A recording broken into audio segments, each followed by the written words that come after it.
Want a chance to win £250 in vouchers? All you have to do is fill out the Ballpark's listener survey. It takes just 15 minutes. The Ballpark podcast is celebrating our 10th anniversary in 2026. And after more than 130 episodes covering U.S. politics, we want to hear from you to shape our next decade. So hit the link in the show notes for the survey details and prize draw terms and conditions. Share your thoughts, and you could be £250 better off.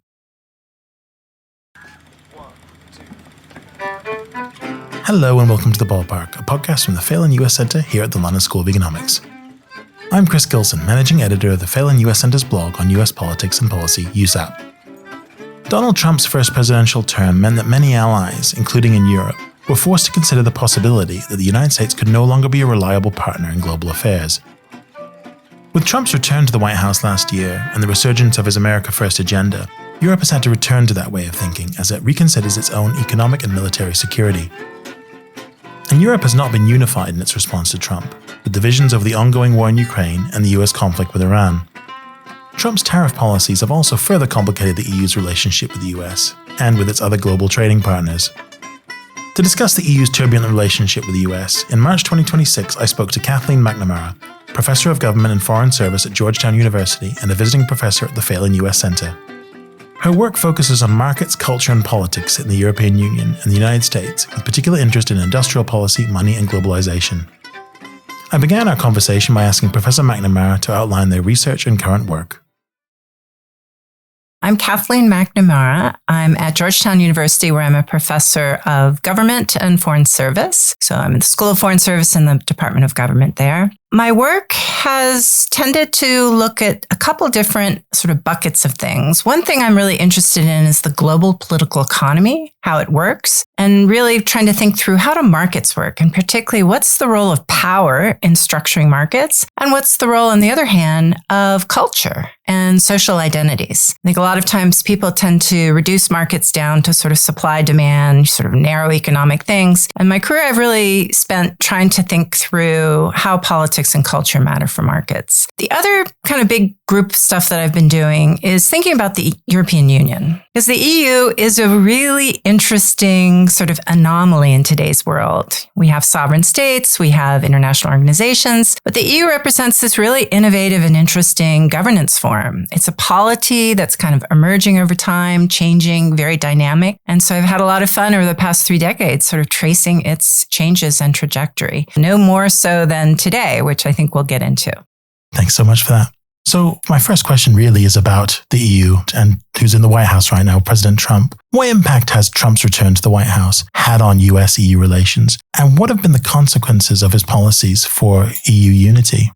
Well, Trump has had an enormous impact. You can actually look back already to 2016 in his first administration, where he really set about, in fact, trying to kind of disrupt and dismantle the European Union. His National Security Council was staffed with folks who actually were given an explicit mandate to try to think about ways they could sort of create cleavages in Europe. He found the EU, I think, something far outside his way of understanding what politics is, right? Sovereign states coming together and cooperating in such a deep way. And so the EU at that point started to rethink some of its alliances with America and rethink its reliance on the United States, both for its economic future as well as its security future. But of course, we had President Biden come in and things sort of settled down to some degree. But of course, Trump's second term has been enormously disruptive, really almost from day one. It's very interesting to think about sort of key focal points for a readjustment on the European side of thinking through its relationship with the United States. And I would say the famous Munich Security Council conference meeting in 2025, when J.D. Vance gave what many found a very shocking speech, sort of calling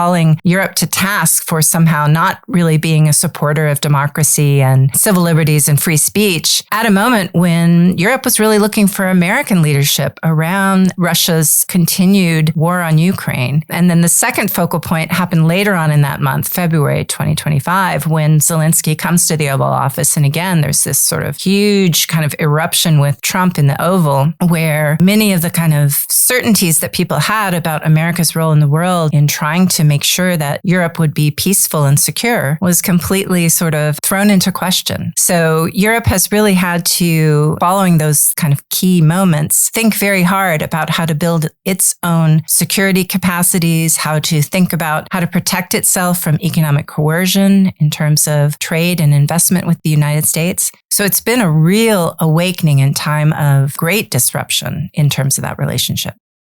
You talked about Trump essentially having a hard time getting his hands around the EU and what it was. Can you talk a bit more about that? Is it because the EU is a federal system unlike the US? Is it because it's made up of countries that have individual leaders, but it has a commission president? What are Trump's difficulties with the European Union?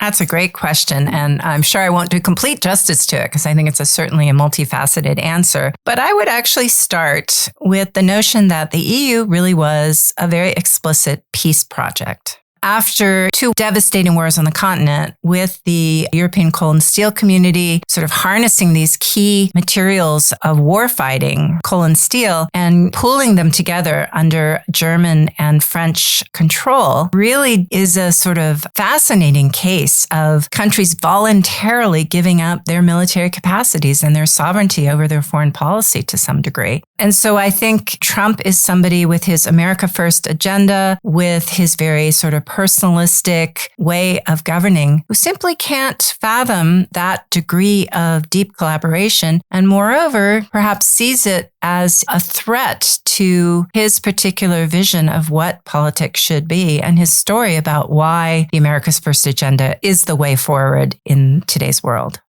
You've talked about this a little bit already, but how is Trump's policy towards the EU in his second term different from that of his first? And how is it different from the EU-related policies of his predecessors?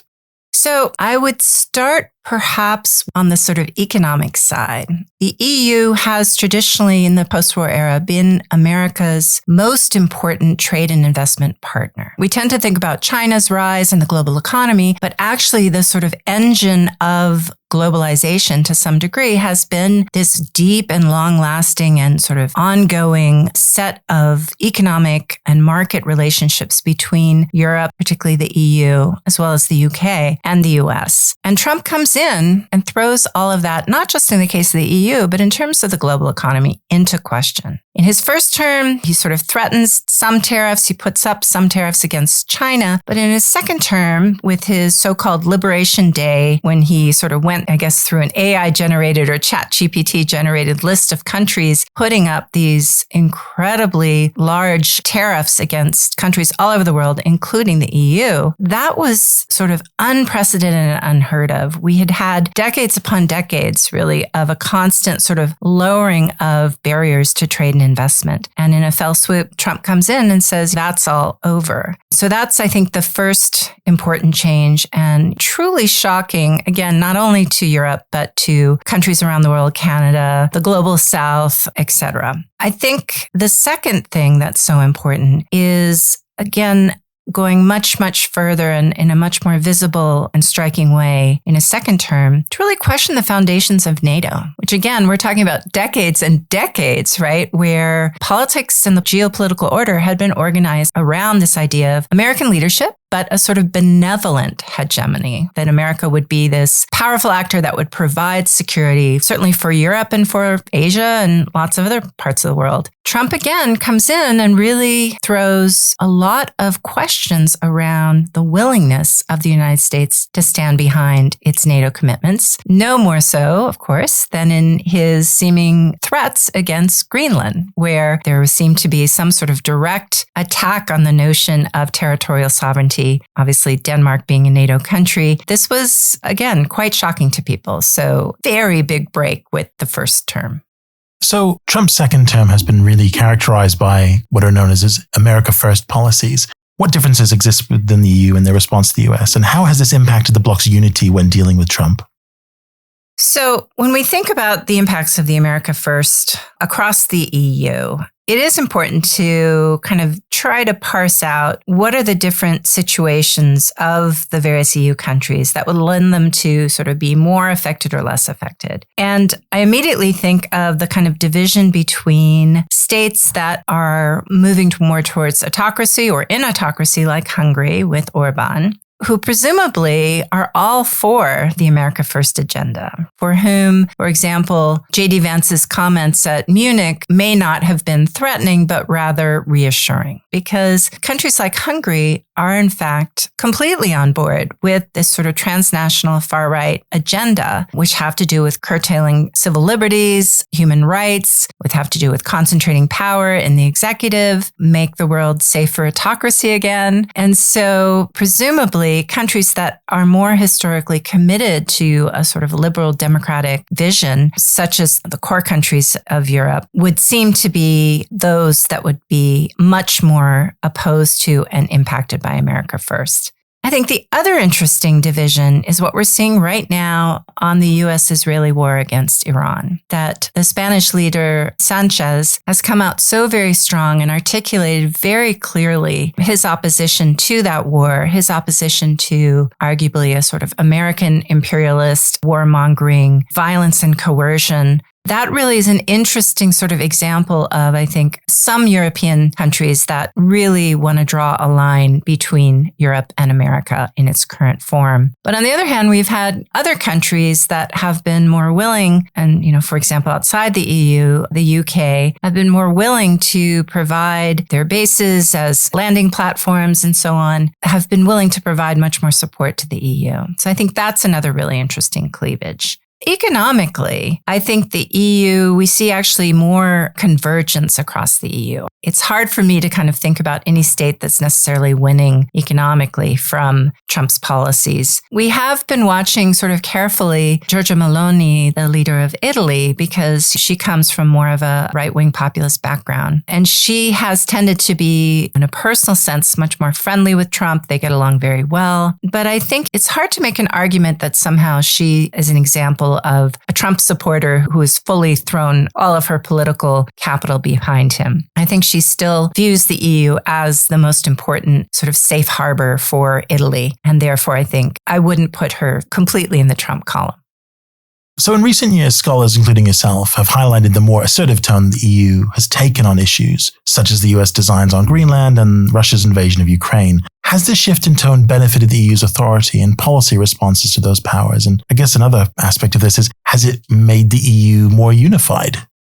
So I think the EU is in this moment of turbulence. I would be wrong to give you a yes or no binary answer to that question. I think many of the EU experts right now would disagree. I think if you polled across people who follow the EU very closely or people who are involved in EU politics, I have, as a scholar, sort of made it my business to take a very long view when it comes to the EU, to the point that a lot of my work thinks about the EU as what I call a comparative political development project. What do I mean by that? That the EU is, as I mentioned at the top, something that's very innovative and really doesn't have a clear parallel today. But it is not innovative in the sense that over centuries and centuries, we've actually seen new political forms come to life, sort of hang around for a while, and then fall to the side. Except for the sovereign state. Today's sovereign state is basically invented in the late 19th century. So it's a pretty new political form, but it was sort of the winner. So we had these other political forms over time. Think about the Austro-Hungarian Empire, for example, which comes around at the same time. Colonialism, empire, but the sovereign state sort of wins out by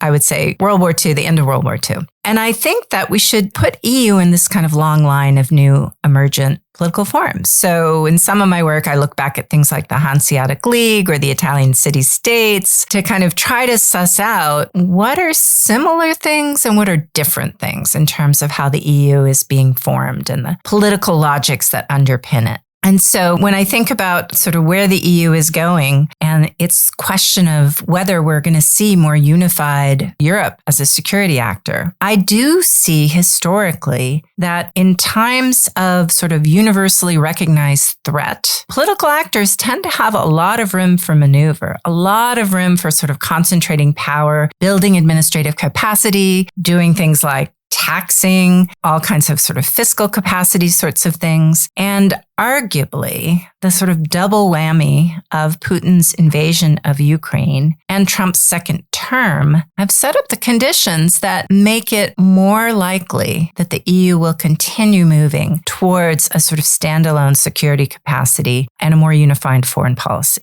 lots of caveats with that, and we can kind of get into those, but let me kind of leave it there for a moment. Well, that flows really well into my next question, which is, in an article last year in 2025, you argue that the EU needs to develop a standalone integrated military capacity to become a truly global power. Could you talk about what this looks like in practice and how the EU's economic power might also be harnessed to achieve that goal? So I've been trying to kind of, again, leverage sort of what we know from history, lessons from history, to try to sort of speculate about what might be driving the EU or what might be politically important as we continue on this path of a much more geopolitical world. And so I would, I guess, point to, first of all, the EU is not a state. It's not a sovereign state, and it will likely never be a sovereign state. So even though I'm arguing we can draw comparisons to the sort of history of state formation or state building, as it's called, we also have to be careful about that. So I would argue, first of all, that we're not likely to see something that's like a unified European army, for example. And certainly it won't be called a European army. Instead, it will be this sort of close, networked, sort of tethered together, transnational set of military capacities across the member states, but which do have a very strong kind of European level framework governing them, in which you see decision-making very much shared, almost like the closest alliance you could ever imagine, with a real kind of institutional and sort of backing and real kind of political authority that moves to the center. So have in your mind more this notion of a kind of network of armies and air forces and surveillance capacities and intelligence capacities and so on. And it's probably going to have the UK in that network. This isn't going to be just an EU project, because the UK is, of course, going through all these growing pains that the EU is going through in terms of questions of the reliability of its alliance with America. So people often use the phrase a multi-speed Europe. So it's going to be networked. We may well see groups of states, France, Germany, Italy, and so on, and the UK going forward with a much tighter sort of alliance integration, and other states choosing to stay more on the periphery. And as I mentioned, Spain has tended to, in popular opinion and its elite level views, to be more skeptical of this sort of notion of the militarization of the EU. So that's, I think, the important starting point. I could, again, go on about lots of other things. I think keeping your eye on the funding of all this, moving funding to the European level, having some sort of European bank for military spending, potentially sort of really doubling down on the notion of some sort of debt instrument at the European level, which they've already done with COVID, with the military spending, but having an ongoing kind of, and again, probably won't use this word, Eurobond, but some sort of European debt instrument. The EU always has to navigate these sort of national sensitivities around this stuff. That's why the European Army, which of course Nigel Farage has made a big show throughout his career of talking about to stir people up. But there are lots of things the EU does not using the terminology of sort of sovereign states. Like there is an EU foreign secretary, but it's not called a foreign secretary. It's a high representative for, I have to literally look at it every time I teach, high representative for security and defense, whatever. And so I think we're going to continue to see lots of forward movement, but it won't exactly replicate what we're used to with sovereign states. And on the point about Europe doing more on sort of defense and military integration, do you foresee the US ever being able to step back from the defense of Europe? Does it want to step back from the defense of Europe? Trump's made a lot of noise about European states increasing their defense spending as per NATO commitments. Does the US want to leave Europe alone to do its own thing in the face of countries like Russia? I think the answer is a clear yes. And I think Europeans that don't see that are fooling themselves and really need to open their eyes. And maybe it's because I sit in Washington, but I would be very wary of imagining somehow that Trump can be trusted, and moreover, that even should Trump leave office, that somehow the NATO relationship and the deep transatlantic ties can be reconstituted. Once you break that sort of institution, you really can't put it back together again. Those levels of trust, the levels of institutional ties, the practices, the norms, and let's not forget the people, right, who make those things work. On the American side, Trump has really gutted the administrative state. People at the State Department, people in the Defense Department, the National Security Council, which is the sort of big policy driver for a lot of things, have been completely hollowed out. And it's very hard for me to imagine Humpty Dumpty being able to put back together again. So I think we really are at a moment of reckoning. A question for you. Have you filled out the Ballpark survey yet? It's just 15 minutes, helps us get ready for our 10th anniversary, and if you're lucky, you might win 250 pounds in vouchers. Shifting to economic matters now, following the US Supreme Court's tariff ruling, what's the status of the potential EU-US trade deal? You tell me. I think one of the biggest challenges, right, with those of us who are trying to sort of understand, analyze, and presumably react to Trump is that it's very hard to know how his administration is reacting to the Supreme Court ruling. One thing that I've noticed is that, whereas in the past, trade treaties would be the product of sort of years and years of intense sort of expert study and negotiation between all the actors, the way the Trump administration has made trade policy is very much sort of shooting from the hip out of the White House. The Liberation Day, quote unquote, tariffs, for example, from what I gather, the executive agency that's responsible for making trade policy, the U.S. Trade Representative, which sits right next to the White House, was not told until 8 a.m. the morning that it happened. My father actually was a trade negotiator, and I grew up in Geneva, Switzerland when he was doing a trade round there. And I'm sure he's rolling in his grave because that's not how you make trade policy. And so trying to think about, on the part of the EU, again, reacting to American trade policy when it's being made in this extremely ad hoc, personalistic way is very hard. And I would argue that the EU needs to sort of figure out its own path forward. One thing that's been interesting to watch, of course, is the sort of potential rise of what we would call middle powers. So Canada, Mark Carney coming to the fore of conversations about trying to figure out how to lock in and ensure we still have the benefits of globalization, of free trade and investment across borders, while managing it in ways so that states can be assured of sustainability in their environmental goals or security in terms of things like AI and chips, but imagining a world that designs around America and figures out ways to develop trade treaties that can ensure trade flows continue with those states. So I would say that's the way forward, not trying to calculate and second guess negotiations with Trump. So how has the EU's response to Trump's tariffs shaped its own trade and financial strength with other regions of the world, such as Asia, particularly China, or maybe even the Middle East? That's really interesting and sort of follows on from my points about, can we imagine a world that designs around the U.S. as a much more isolationist, autarkic place? And of course, the U.S. is a big market. And so it can presumably sort of wall itself off a little bit from the global economy. But the middle powers, the smaller states, are very much dependent on global trade flows. And I really feel for EU trade officials who are trying to navigate this moment because they all sort of grew up in a time when free trade was thought as something that would benefit everyone. Theory of comparative advantage is, guess what? Everyone wins, no matter what you make, no matter how far behind you are sort of in innovation or industrialization. And so I think they're really struggling to figure out exactly this sort of question of how do we go forward? So I think the fact that the Mercosur trade agreement was concluded finally after many, many years, and this is the trade agreement between the EU and Latin America, is a sort of example and a blueprint for a path forward of trying to negotiate trade agreements with countries in Asia, Latin America, Africa, and really reimagining what could the global economy look like and not sort of saying, well, if America can't be the benevolent hegemon, it's now the malevolent hegemon. Let's all give up and take our toys and go home. And instead sort of, well, maybe we can think about ways of projecting leadership out in a collaborative way. So, I hope that's what the EU does. On China, again, the EU is in a really difficult spot because China, of course, is not a free market capitalist system. It's very good at its industrial policy and subsidizing all kinds of goods that the EU wants to actually promote and be competitive in, and is very important for European goals of things like climate change and sustainability. And so I think the EU is really in this balancing act of trying to maintain its economic openness with China, but in a smart way that protects these critical industries. So one of the most obvious manifestations of divides between the EU and US has been over the response to the war in Gaza, and to some extent more recently, the US-Israeli war in Iran, with some member states being more critical of Washington and Israel than others. What explains these divisions in the bloc's stance? And have there been any internal consequences because of these differences?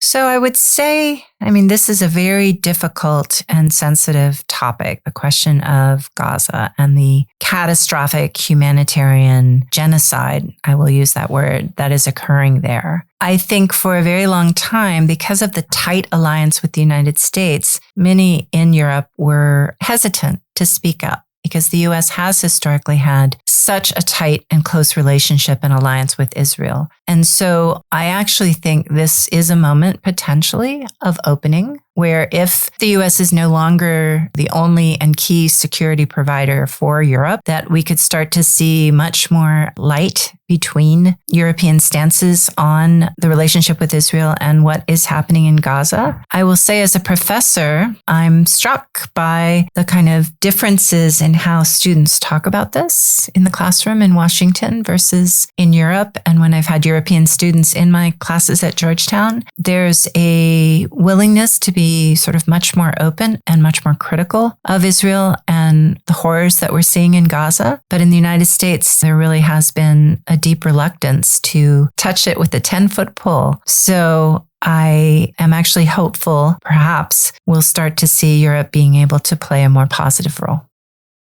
How might European policymakers adapt their strategies to better deal with the US? And how might they leverage the strengths of operating as a regional bloc rather than individual nations? So one of the challenges of dealing with President Trump is that we have, it seems, moved from the world that we're all comfortable with and familiar with of sort of thinking about policymaking in terms of, if you like, Max Weber's rational bureaucratic ways of thinking about policymaking. There's a policy problem, you bring together all your experts, you work on it for a long time, you get the bureaucracy into it, you figure out the best way forward, you might have to negotiate and deal with all the different actors. But that's really how I think all of us who are living in this moment thought about policymaking. I think with Trump, we're now moving from that rational bureaucratic way of thinking about things to a much more personalistic or sort of patrimonial, I think is what Max Weber called it, where power is concentrated in one person. And it's about sort of the favors that you get from that one person and doing deals with that one person based on that person's particular desires. When Trump first came into office the second time, I was really struck by the lessons we might learn from a sort of early modern Chinese tributary system, where the emperor ruled, again, not with this sort of rational bureaucratic stuff, but through gifts and kowtowing. That's how you curried favor with the emperors. You paid him gifts, you paid him off, and you kowtowed, you prostrated yourself. You showed that they were, in fact, the imperial leader. And so the EU, I think we've seen a variety of ways of trying to deal with him. If you look at the head of NATO, Mark Rutte, the former Prime Minister of the Netherlands, he seems to be trying to curry favor in a lot of different ways and sort of act and say things to Trump to make Trump think that he's somehow impressing Mark Rutte. Other people, like I was mentioning, Pedro Sanchez, have come out in a much more clear way to talk about the ideals and the visions and the sort of values that are being run over with the truck with Trump. I'm not exactly sure where I would put Ursula von der Leyen on all this. I think she began trying to curry favor, and I think she's gradually sort of realizing that may not get the EU anywhere. And it started to become more hardline and more of the view that she needs to actually not worry so much about making deals with Trump and just go forward in terms of bringing the EU together as a bloc. And as we look to the uncertain future of the geopolitical order, what major challenges do you foresee for EU-US relations and the development or the maintenance of the EU's own political authority? Oh, I think that one of the biggest challenges will be, again, this kind of pervasive effort on the part of Trump and hangers-on for Trump cronies, to continue expanding the role of the far right in Europe. Steve Bannon, who was around in the first Trump administration, has apparently been a very important political consultant to groups like the AfD and so on. And so I think that the problem of the US trying to influence from within, which of course people have also pointed to is a problem coming from Russia as well, misinformation and so on, will be a sort of issue. That's probably the most important thing. But we shouldn't also discount the fact that the reason why the right-wing populist movements have been able to become popular is not only because of external influence, but because of shortcomings in terms of national governance and EU governance. That the EU and the national governments need to really make sure that they make people feel that they are being taken care of, feel that inequality and the kind of concentration of wealth and so on is something that is being dealt with. And so I think that the EU also has to make sure that it pays close attention to sort of democratic transparency, accountability, and really trying to address people where they are, as opposed to sort of assuming that there'll be support no matter what. So in a recent article, you wrote that the EU faces a unique opportunity to lead a new rules-based international order in an era of American retreat and heightened global uncertainty. So a lot of commentators are talking about the retreat of the US from the global order. Can the EU lead a global order in the era of post-American hegemony?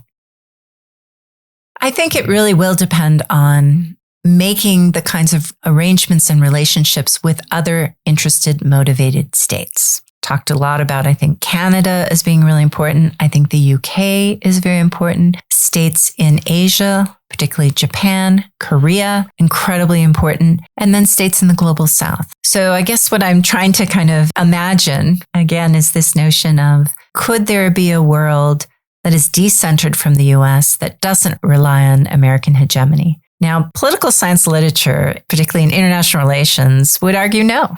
That in fact, there are huge kind of public goods problems, what they call collective action problems, where most people just want a free ride. They want to kind of cheat the system. And so I guess I would say I challenge European leaders to kind of not accept that as an answer and really step in and try to provide leadership.